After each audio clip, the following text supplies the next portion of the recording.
La Cuejo, la madre de las mulheres lo título sobre o deso.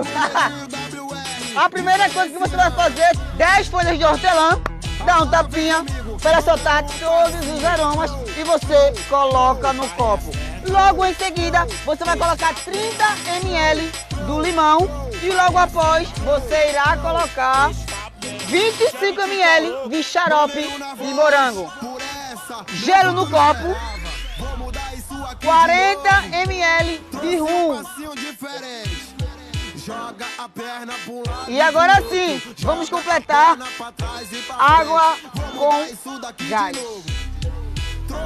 Lembre-se de uma coisa, visual é tudo. E se você quer saber muito mais informações, vai ali no link da minha bio. Próximo!